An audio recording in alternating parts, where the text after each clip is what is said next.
बच्चों, आज हम व्याकरण में रस शीर्षक पढ़ेंगे, जो शायद इससे पहले आपने नहीं पढ़ा है अभी पिछली कक्षाओं में।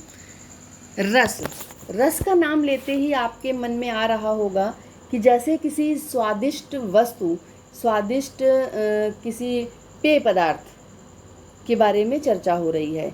तो जी हाँ, यहाँ काव्य के स्वाद की बात हम करेंगे। रस पीने वाला जो है, उसके बजाय जो सुनने में रस हमें मिलता है, आनंद। रस का अर्थ होता है आनंद। कविता में रस का अर्थ है आनंद। इसकी उत्पत्ति संस्कृत के शब्द से हुई है और इसकी परिभाषा में रसस्यते असो इति रसा। तो ये आपको परिभाषा अभी समझने की इतनी आवश्यकता नहीं है, क्योंकि ये परीक्षा में नहीं आपसे पूछा जाएगा। हमें समझना क्या है कि साहित्य में काव्य को पढ़ने, जो भी हम पढ़ते हैं, कहानी पढ़ते हैं, कविता पढ़ते हैं, नाटक को देखते हैं, जो पढ़ते हैं, जो उससे जो आनंद की प्राप्ति होती है, जो हमारे मन को अच्छा लगता है या हमारे मन को बुरा लगता है, ज़रूरी नहीं हर चीज़ अच्छी लगे हमें देखने से, पढ़ने से, सुनने से, तो उसमें जो भाव उत्पन्न होते हैं वो अपने अंगों के साथ मिलकर रस की उत्पत्ति करते हैं। कैसे उत्पत्ति होती है इसे हम पढ़ते हैं, समझेंगे। पहले पूरी परिभाषा रस के अंगों को, उसके बाद हमें रस समझ में आए। विद्वानों ने बताया है कि काव्य में रस का, कविता मतलब काव्य का अर्थ है कविता, कविता में रस का स्थान वही है, रस की जगह वही है जैसे शरीर में आत्मा। शरीर से आत्मा हटा दीजिए, शरीर बेजान हो जाएगा, और कविता से रस हटा दीजिए, कोई आनंद ही नहीं रहेगा। वो कविता और निबंध में कोई अंतर नहीं रहेगा। निबंध आप पढ़िए, निबंध उतना आनंददायक नहीं लगता जितना कि नाटक लगता है या कविता लगती है। तो जिस प्रकार आत्मा के अभाव में प्राणी का अस्तित्व संभव नहीं, जैसे हम आत्मा के बिना शरीर की कल्पना नहीं कर सकते, उसी प्रकार रसहीन कविता को हम रस नहीं कह सकते। तो समझ में आया होगा कि रस कितना आवश्यक है कविता के लिए। रस के ये अंग हैं, इन अंगों से मिलकर रस बनता है। अगर ये चार अंग चारों आपको अच्छी तरह समझ में आ गए तो चाहे कितने भी उदाहरण दे दिए जाएं, आप हर उदाहरण में रस पहचान लेंगे और स्पष्टीकरण उसका लिख पाएंगे। तो बहुत ही ध्यान से, ये आपको कॉपी में नहीं लिखना है, केवल समझना है। समझना अति आवश्यक है। अगर समझेंगे नहीं तो आप उदाहरण केवल रटते रहेंगे, आप उसको समझकर पहचान नहीं पाएंगे। स्थायी भाव, पहला अंग क्या है इसका? स्थायी भाव। दूसरा विभाव, तीसरा अनुभाव, चौथा संचारी भाव, इसी को व्यभिचारी भाव भी कहा जाता है। तो स्थायी भाव, विभाव, अनुभाव और संचारी भाव, ये चार अंग हो गए। अब हम समझ लेते हैं कि ये चारों हैं क्या, कैसे इनको पहचानेंगे हम किसी उदाहरण में। स्थायी भाव, स्थायी भाव प्रत्येक सहृदय के व्यक्ति के हृदय में सहृदय होता है, जो अच्छे हृदय वाला, अच्छी सोच वाला। तो हम ये नहीं केवल कह सकते कि अच्छे व्यक्ति के मन में ही भाव होते हैं, सबके मन में होते हैं, या ये कहिए कि हर जीव के हृदय में भाव होते हैं, हमेशा विद्यमान होते हैं। यद्यपि वे सुप्त अवस्था में, सोई हुई अवस्था में होते हैं, सोते हुए होते हैं, और उचित अवसर पाकर जागृत पुष्ट होकर वे रस के रूप में परिणत हो जाते हैं। स्थायी भाव क्या होते हैं? भाव, भाव तो आपको समझ में आ रहा होगा, जिसे हम फीलिंग्स कहते हैं, इमोशंस कहते हैं, भावनाएं कहते हैं। ये जो स्थायी भाव हैं, जितने भी रस होते हैं, हर रस का स्थायी भाव हर व्यक्ति के हृदय में, हर जीव के हृदय में हमेशा विद्यमान होता है। लेकिन ये कैसे होता है? सोया हुआ, सोए रहते हैं। अब आप उदाहरण के लिए समझ लीजिए कि एक साथ ना तो आप हंस सकते हैं ना रो सकते हैं। अगर हंसने की बात आएगी तो हास नामक स्थायी भाव उत्पन्न होगा और आपको हंसी आएगी, हास्य रस होगा। अगर उत्साह बढ़ेगा, उत्साह की भावना जागृत होगी, जैसी परिस्थिति होगी, उत्साह अगर उत्पन्न हो रहा तो वहाँ पर वीर रस होगा। इसी प्रकार हर रस का स्थायी भाव होता है। वो स्थायी भाव जब जागता है तब उससे संबंधित रस बनता है। तो ये हमेशा होते हैं, लेकिन सोते हुए। परिस्थितियाँ जैसी आती हैं उसी के अनुसार ये जाग जाते हैं, उसी के अनुसार वही रस जागृत हो जाता है। दूसरा था विभाव। विभाव क्या है? भावों को विशेष रूप से, विभाव, वी का अर्थ है विशेष, भावों को विशेष रूप से जगाने वाला, जो भावों को विशेष रूप से जगा दे उसे विभाव कहा जाता है।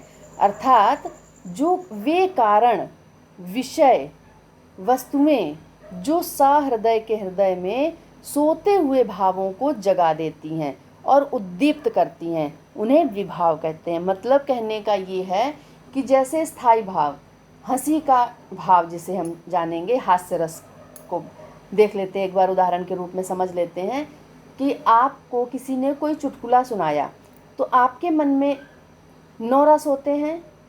वर्तमान में 11 रस माने गए हैं, लेकिन संख्या 9 ही इनकी गिनी जाती है। तो जो 9 रस के स्थायी भाव हैं वो सबके आपके हृदय में भी हैं।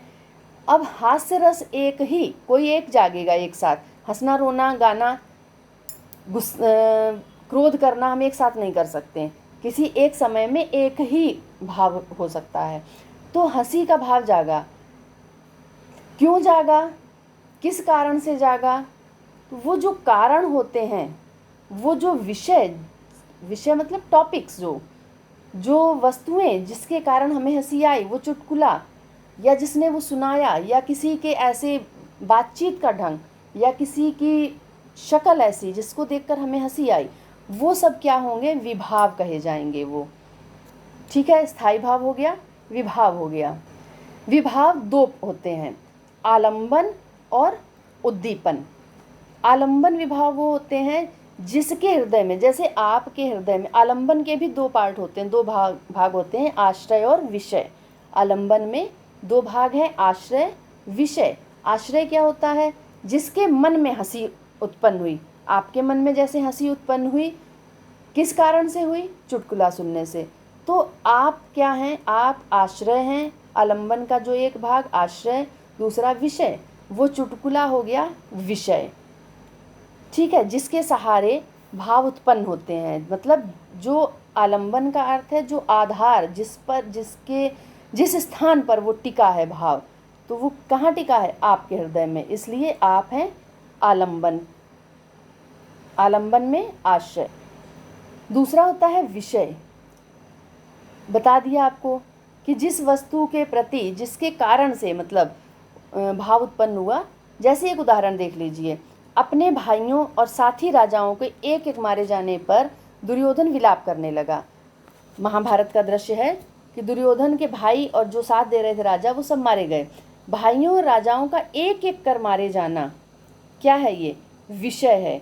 और किसके मन में उत्पन्न हो रहा है दुख? दुर्योधन के। तो दुर्योधन आश्रय है और उन भाइयों का, राजाओं का मारा जाना विषय है। समझ गए होंगे। इसके बाद आता है उद्दीपन। ये विभाव का ही एक है, आलंबन, उद्दीपन, 2 भेद हैं। फिर आलंबन के 2 होते हैं, वो आपको बता दिए, आश्रय, विषय। वे बाहरी वातावरण, चेष्टाएं और अन्य वस्तुएं। यहाँ पर हम ऐसे समझ सकते हैं कि उद्दीपन एक तरह से आग में घी वाला काम करता है। जैसे आग जल रही हो और उसमें और आप घी डाल दो तो आग तेज हो जाएगी। उद्दीपन वही काम करते हैं कि जैसे ही स्थायी भाव थोड़ा सा शांत पड़ने लगते हैं, ये उनको और अधिक तेज कर देते हैं, उद्दीप्त करते हैं, अर्थात तेज। उद्दीपन का अर्थ ही होता है तेज करने वाला, बढ़ाने वाला। जैसे अभी हमने पढ़ा कि दुर्योधन दुखी है, तो दुर्योधन क्या था? आश्रय था। विषय क्या था? राजाओं का, भाइयों का मारे जाना। अब किस कारण से? कि जो वहाँ पर चीख पुकार हो रही है, उसे सुनकर उसका दुख और बढ़ रहा है। जो घायल हो गए वो हाथ पैर पटक रहे हैं, इस कारण वो और दुखी हो रहा है। ये उसके दुख को, ये क्रियाएं और बढ़ा रही हैं, इसलिए ये सब उद्दीपन कहे जाएंगे। अब आता है अनुभाव। अनुभाव का अर्थ होता है कि पीछे जो आश्रय के मन में भाव हुए, मतलब जो जब आश्रय के मन में स्थायी भाव जागा तो उसने जो रिएक्शन किया, जो वो क्रियाएं करने लगा, वो अनुभाव कही जाएंगी। जैसे खुश होकर, जब हम खुश होते हैं तालियां बजाने लगते हैं, गुस्से में हम पैर पटकने लगते हैं, तो ये क्या है? ये सारे अनुभाव हैं। ठीक है, हंस पड़ना, तालियां बजाना, गुस्से में पैर पटकना, या फिर क्रोध में मुंह लाल हो जाना, ये सारे अनुभाव होते हैं। जो भी क्रियाएं की जाती हैं, एक्शंस होते हैं, वो सारे अनुभाव कहलाते हैं। इसके बाद आता है संचारी भाव।